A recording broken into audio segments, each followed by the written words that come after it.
আমাদের অনেকে আছে, ট্রাকের মালিক আছে, গাড়ির মালিক আছে, কিন্তু গাড়ির মালিক থাকলে নিয়মটা কি ছিল যে আমি যদি একটা গাড়ি করি তা আমার গাড়ির গ্যারেজটা আমার থাকার কথা।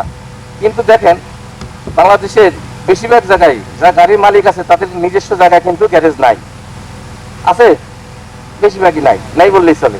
তো তাহলে ওই জায়গাটা রাখতে মানে গাড়িটা রাখতেছে কোথায়? সরকারি জায়গায় রাখতেছে।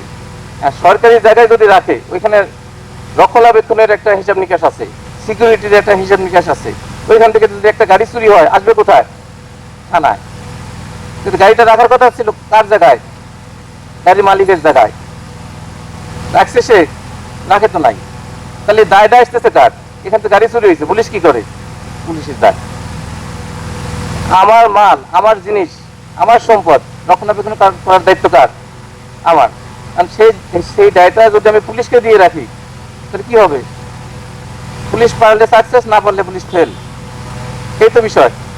তো এইগুলি যদি আমরা একটু ভালো করে খেয়াল করে দেখি বা একটু চিন্তা করি তাহলে দেখা যাচ্ছে যে আমাদের সমাজে কিন্তু অনেক দায়িত্ব আছে।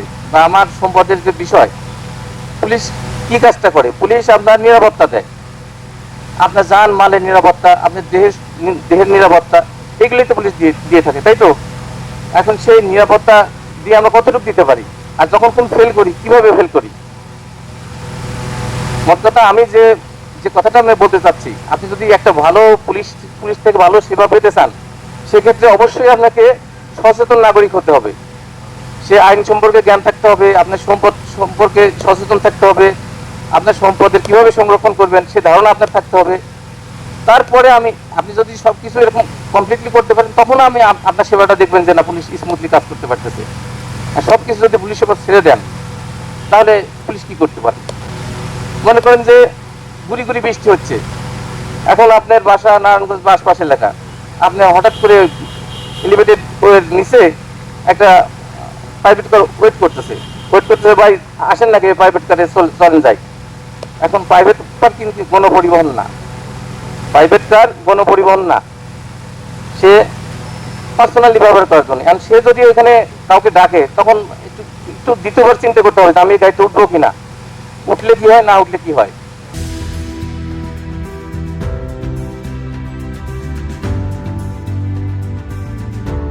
এখন আপনি প্রাইভেট কারে উঠলেন, যে প্রাইভেট কার তার আমি যে কোনো যানবাহন এসছে, অটো এসছে বা যে কোনো গাড়ি ছাড়াম, আমি উঠলে সমস্যা, আমি তো ভাড়া দেবই। এই যে একটু লোক করলেন, চিন্তা করলেন না। ওটার পর বললো কি, ঠিক আছে ভাই আপনি একটু ই করেন না, ভিতরে আমার একটু সমস্যা, বমি বমি লাগতেছে, আমার একটু আপনি মাঝখানে আসেন, আমি একটু সাইডে বসি। শুরু হয়ে গেল। আর সে বসার পর তখন দুই পাশে চাপে ধরলো, গলায় ছড়ি ধরলো, যা যা আছে দে, মোবাইল টাকা পয়সা সব দিছে। এখানে কিছু করার আছে? কিছু করার আছে? পুলিশ কিছু করবে ওই মুহূর্তে? তারপরে মোবাইল নাম্বার থাকবে, আইডি কার্ড থাকবে, পিন নম্বর যাবে, ব্যাংকের টাকা, বুথের টাকা যাবে, সব যাবে। পরিবারের কাছে বলো যে টাকা নাও, টাকা না দিলে পরে চক মেরে ফেলবো। দেবে তো, অসহায় তো। আমি যদি নিজে যদি আক্রান্ত হই, আমার ফ্যামিলিকে যদি বলি, আমার ফ্যামিলিও আমাকে দেবে, অথবা আমি বলতে হবে। এই যে মানুষের জিম্মি করা, এই যে অপহরণ করা, আর কিন্তু আমি যদি একটু যদি সচেতন হতাম, আমি যদি ওইটাতে না উঠতাম, তাহলে এই সুযোগটা হইতো, এই সুযোগটা তার পাইতো না। কিন্তু তো এই যে বিষয়গুলো, একটু কমন সেন্স গুলো যদি অ্যাপ্লাই করেন তাহলে আমাদের পক্ষে সুবিধা হয়। এখন যদি আপনি ঢালাওভাবে বলেন যে না আমি কেন অপহরণ হলাম, পুলিশের দায়িত্ব, পুলিশ সবকিছু ব্যবস্থা করবে, এককভাবে যদি বলেন তাহলে আমাদের জন্য সেটা কষ্ট হয়ে যায়। আমাদের দায়িত্ব, আপনাদের নিরাপত্তা দেওয়ার দায়িত্ব, এটা ঠিক আছে।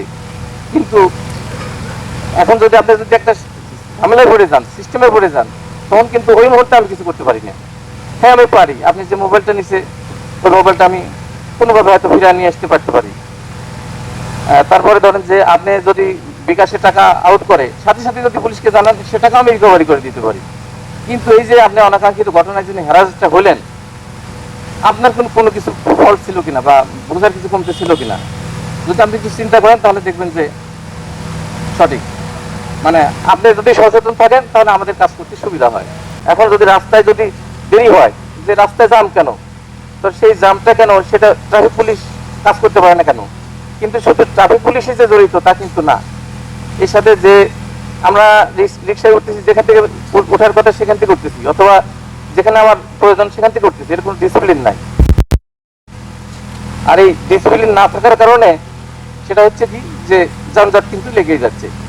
তবে আমরা জানি যে আমাদের কষ্ট সহিষ্ণুতা সহ্য করে আমাদের চলতে হবে, যার ফলে আমরা চলতেছি।